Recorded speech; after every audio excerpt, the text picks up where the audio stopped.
Hello, church family and friends. It's 2-Minute Tuesday.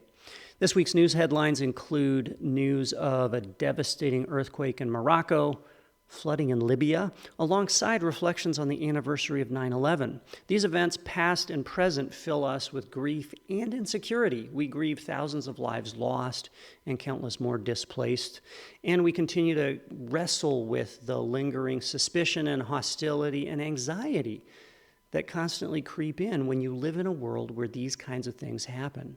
We are forced to face the fact that the very foundations of our communities and our lives are fragile. Throughout his word, God reminds his people that every earthly foundation is flawed and fleeting. Each one will eventually fail. God's intention in this is not to fuel our insecurity or feed our anxiety, but to force us to seek out a sure foundation, an unassailable fortress, a reliable refuge. King David was a man who knew the instability of every earthly stronghold. In his Psalms, he testifies that there is one reliable refuge. Listen to his testimony in Psalm 62. Truly my soul finds rest in God. My salvation comes from him.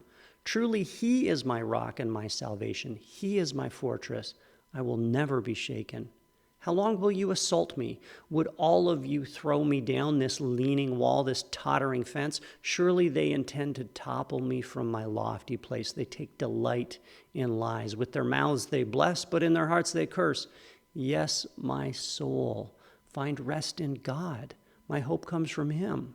Truly he is my rock and my salvation. He is my fortress. I will not be shaken. My salvation and my honor depend on God. He is my mighty rock, my refuge. Trust in him at all times, you people. Pour out your hearts to him, for God is our refuge. So whether you're grieving a loss from the past or lamenting the shaky state of the world in the present or agonizing over what could go wrong in the future, consider the limitations of your earthly fortresses. Recognize that none of them was meant to last. And there is one whose presence, protection, and power will never fail, will stand forever. Our God is an unshakable stronghold. He is your reliable refuge. Find your rest in him.